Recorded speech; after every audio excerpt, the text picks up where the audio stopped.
Ayo, mas.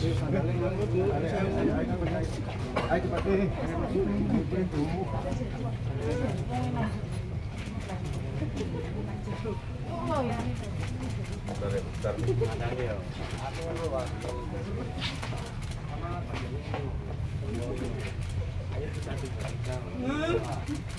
Mau apa sih teman-teman nanya? Apa?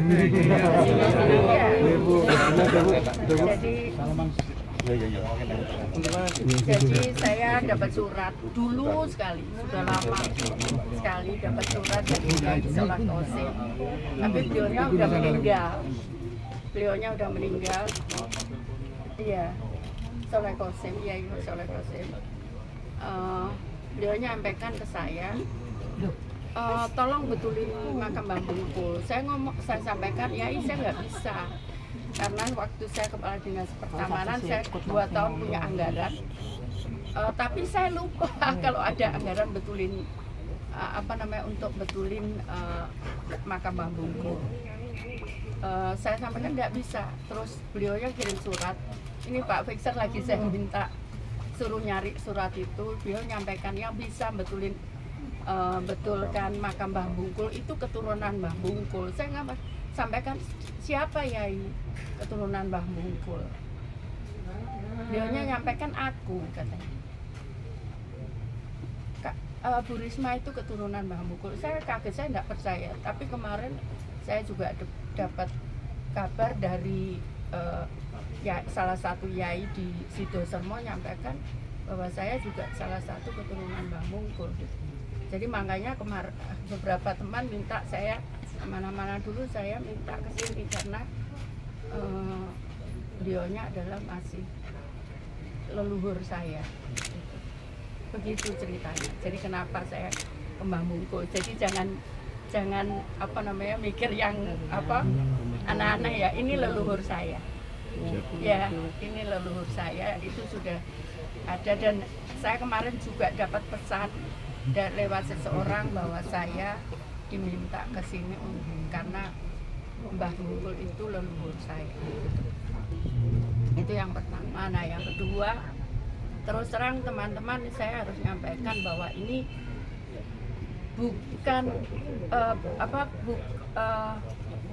bukan saya ngomong ini sulit saat prosesnya ini.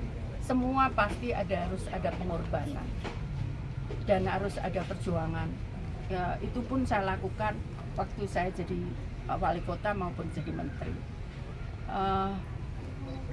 Tidak mudah. Kenapa?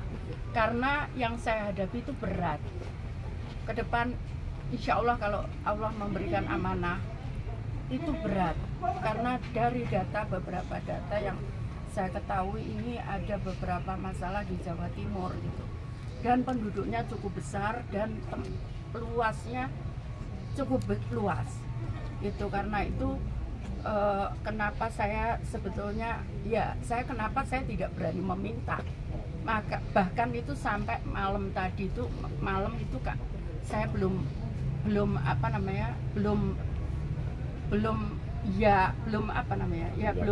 yakin gitu, karena saya tidak mau minta karena ini berat. Perkara bukan nasib 41 juta orang di Jawa Timur itu nanti akan melimpah kepada saya. Beda kalau saya jadi menteri.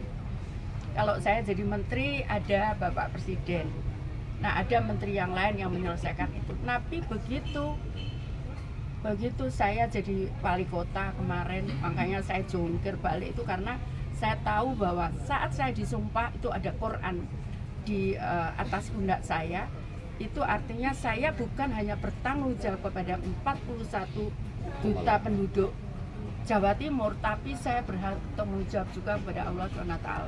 Karena itu kenapa saya sebetulnya berat untuk saya secara pribadi untuk menanggung itu, karena apapun resiko itu harus saya pertanggungjawabkan kelak di hadapan Allah. Itu yang ingin saya sampaikan kepada teman-teman.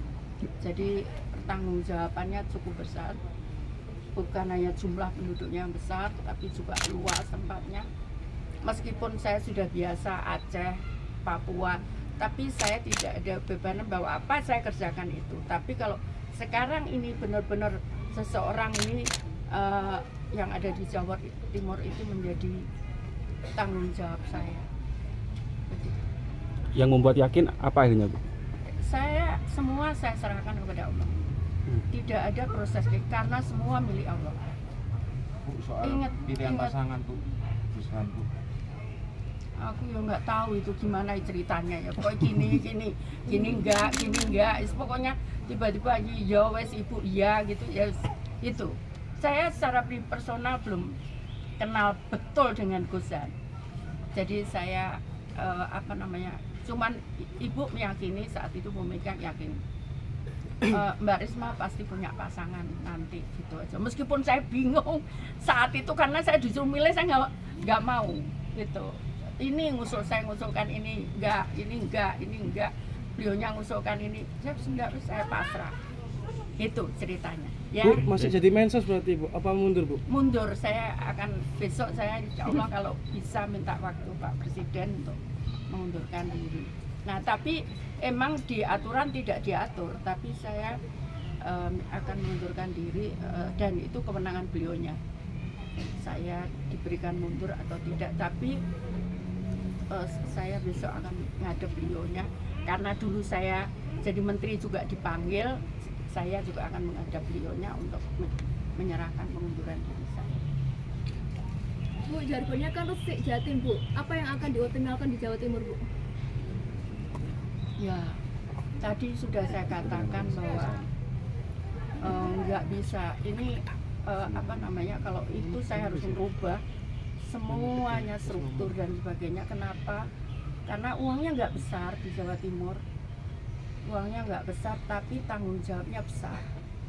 Mulai pendidikan, saya sampai sekarang di Kementerian Sosial itu banyak anak-anak orang tua yang kirim surat di Jawa Timur ini anaknya nggak bisa bayar sekolah.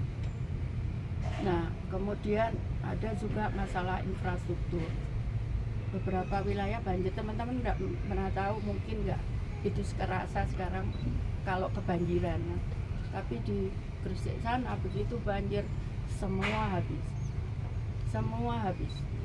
Nah kemudian masalah kesejahteraan, beberapa saya juga nangani ya, saya di Kementerian Sosial, saya nangani